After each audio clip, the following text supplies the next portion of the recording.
from them on the way out.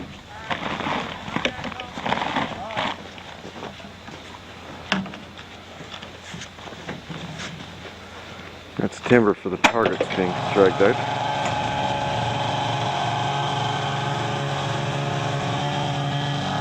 More timbers going out to the target.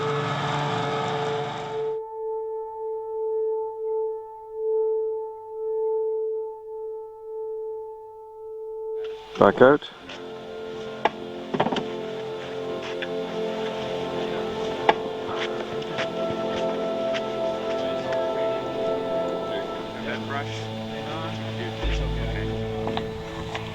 Roger, stand by. Guns loaded. I'm out of here. Waiting for quiet for the shot. Okay, this is shot number one. Shot number one.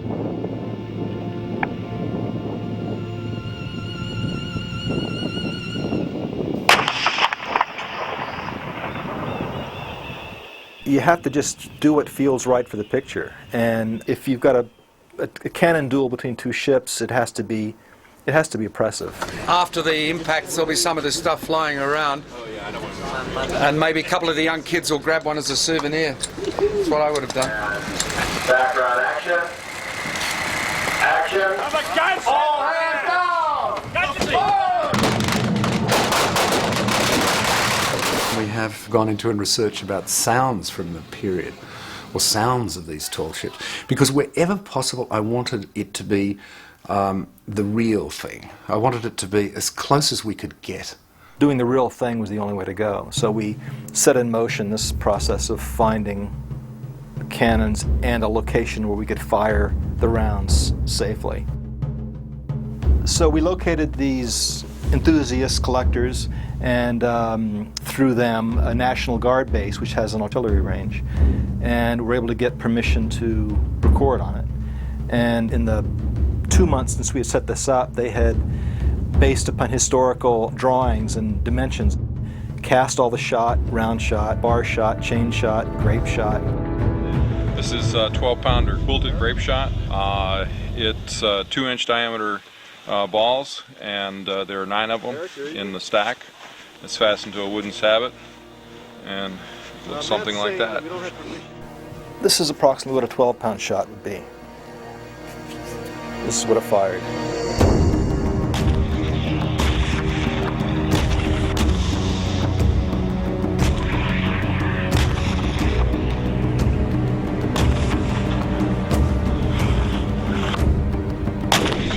I guess it's from movies that I've seen that I expected the cannons to just have a big boom, almost like an explosion. When in fact we got to Michigan and started firing the cannons, we found them to have a much more piercing, kind of sharp sound. Very clear and almost modern sounding. The 24-pound cannon had a very odd kind of bell-like tone when we shot it. O'Brien does mention some of the shots having a bell-like ring. I mean, he uses a lot of adjectives, leading me to wonder how many of these he actually heard in life, or if they were based upon period descriptions that he read, which is what I suspect it was. But Peter wasn't a big fan of the sound, and it's kind of a little bit too odd. Much of the physical effect of being by a cannon when it goes off is the amount of air that it moves, and you feel it. Your body feels it, and a lot of it resonates in your chest cavity. To try to achieve that on tape takes a lot of experimenting and a lot of trying the mics in different odd arrays and different distances from the gun. We'd get a completely different sound miking the guns close than miking the guns from a distance. We had microphones set up nearby to get the kind of the close crack and mechanism of the gun, and I was on a snowmobile with a DAT machine and a stereo Neumann microphone, and I would get about a half a mile or a quarter of a mile away and get actually much more boom from that distance than I would from the close mics, and that's where we derived the kind of the power and the subwoofer information for the cannons. And we found that each shot sounded different. And we played that, I think, to great effect in the film. Even though the cartridges were pre-packaged, they wouldn't be exactly the same from shot to shot. They'd be tamped down at a different amount. You know, each gun crew would be operating their gun just a little bit differently.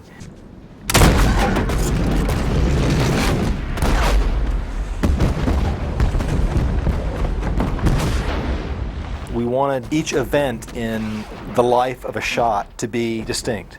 And so the beginning of that is the firing from the gun. The second portion is the traveling of the shot through the air. The instant of the shot hitting the side of the ship, which we made from various things, hitting barrels, banging pieces of wood on the hull of a ship, and then sweetened it sometimes with a little pitch-down rifle shot to give it a really sharp attack.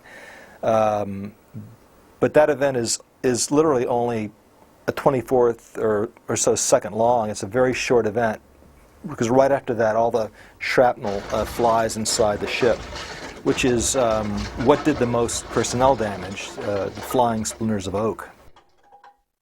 So we tried shooting the cannons at wooden targets, which we built. So we're going to set up 2 PZMs on these banks that we're creating, and then 2 shotgun mics on either side. And found the results to be very anticlimactic. It didn't have the definition and the life and the articulation and the detail that we wanted from the images that Peter shot, which are incredibly dramatic and terrifying.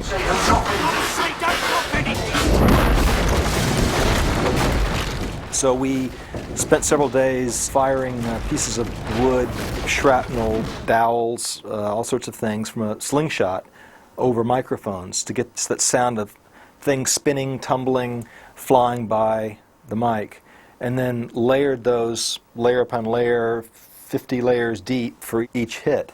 In the movie you see 1,000 splinters. Well, we might have 200 things happening within the space of half a second. There's a shot in the movie, the first broadside, and the surprise first gets hit, and there's a powder canister on deck which gets hit and consequently blows up. So it's for those kind of things that we built a mortar out of pipe and did a series firing off all kinds of things, primacord and plastique explosive and black powder. Put a paint can in the mortar to give it a projectile, so hopefully we get some of the sound of something exiting the gun. But that was never going to be a substitute for the cannons. That was kind of our road to get to the cannons. We did that and we thought that was pretty good, but realized that doing the real thing was the only way to go. We were recording black powder muskets in a canyon north of Los Angeles, and trying all kinds of different miking techniques, trying to get that good crack, but also a good solid resounding boom. Finally, just through an accident, found that laying a microphone on the ground, aimed at the ground, about 150 yards from the gun, actually gave us a great solid boom. By itself, it's not a great element, but added with the crack of the musket, it just adds that subwoofer information that you expect from a gun. I did a movie a few years ago called Rob Roy, in which there were a lot of black powder muskets, and we did a lot of recording of live muskets, and listening back to those recordings now after what we just finished, those are not as dramatic in comparison.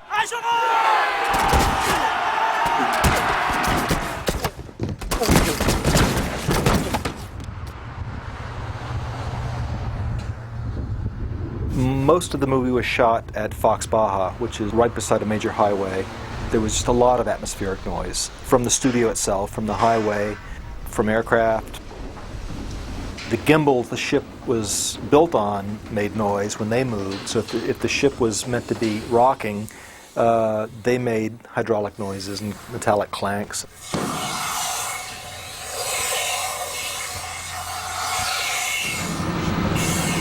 There are those among us thought ill of Mr. Holland. Sometimes they would have wind machines going to give the illusion of wind blowing across the deck. they used jet engines to generate that volume of wind, so obviously all the sound was unusable. On a typical day during the storm, we would have two enormous wind machines with hoses in front of them that are sort of spraying out rain. And then they decided that that wasn't enough, so they put two hurricane jets behind the ship, also with hoses in front of them. Yeah, it's not the best environment for an actor to work in, so they were basically just all yelling at each other, which is what the reality would be in that situation anyway. So the dialogue is all going to have to be done ADR in post-production. It's no reflection upon the production mixer, who did a great job. It's just the environment that he was presented with was really a difficult environment to record in.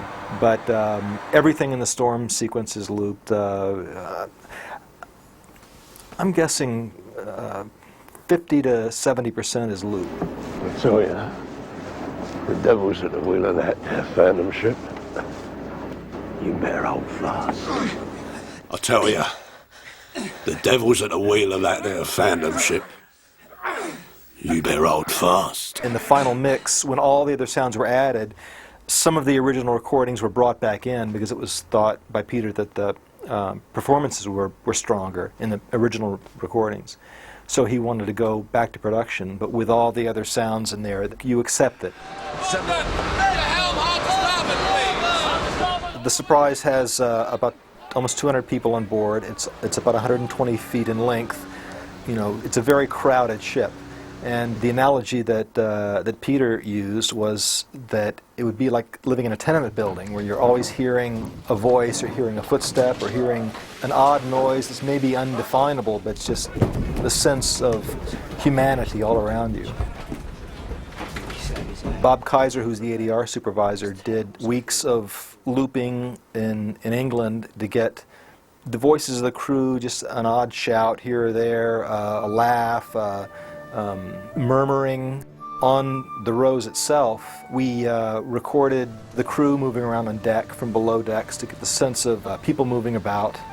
And that's in the film. Peter really liked hearing all that stuff much of the time, so we're almost always hearing humanity around us.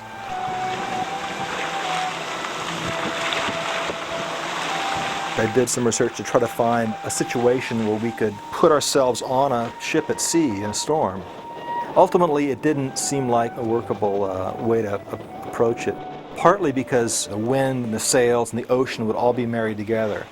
And we wanted to layer each of those things individually and thus record each one individually. So we rigged a sail from the Rose, which was the Surprise in the film, out in the desert where it's very quiet, there's no environmental noise whatsoever. And spent several days just kind of playing this sail.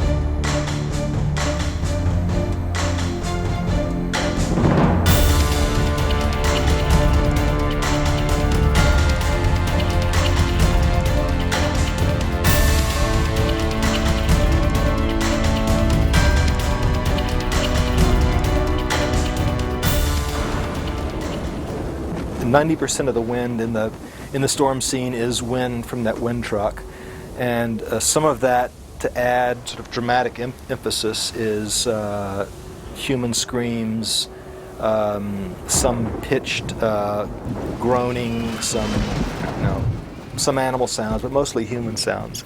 But they're very low and they're bedded deeply into the track, so they're strictly there for emphasis at certain key points. We were able to come in a couple of days after the shoot had wrapped, and the producers were gracious enough to let us utilize the set of the Surprise for a day, and we'd positioned these dump tanks above the ship. We spent a day just dumping water in the ship, about 50 times, and again tweaking the mics and getting it just exactly the way we wanted it. We were able to record these by miking from underneath the deck It's a crack sound recording team discussing strategy. Deaths we got? And miking from the rigging. I was sitting on the bowsprit about 3/4 of the way out to get kind of the close-in impact of the water on the deck.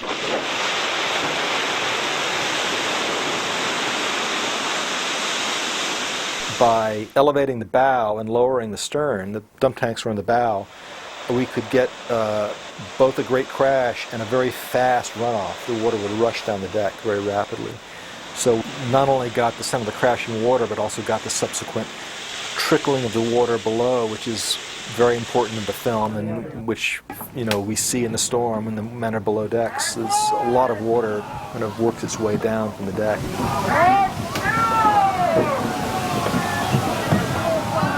I don't really have any theories about where to verge into subjective use of sound. I think the picture tells you when that's appropriate and when it's not.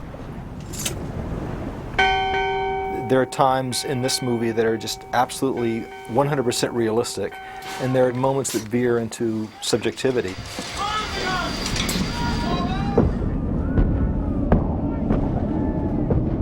I enjoy working on films where sound is a player, and it's not merely the final coat on the process before the film gets shipped out, but is an integral part of the story of the film.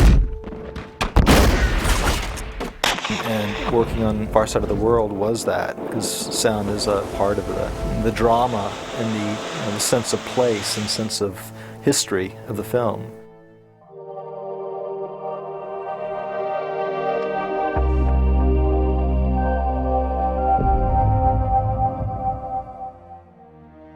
Thanks for watching. If you'd like to help us produce more compelling historical content like this, please like, comment below, and share this video with fellow history buffs. And of course, be sure to subscribe to help keep history happening.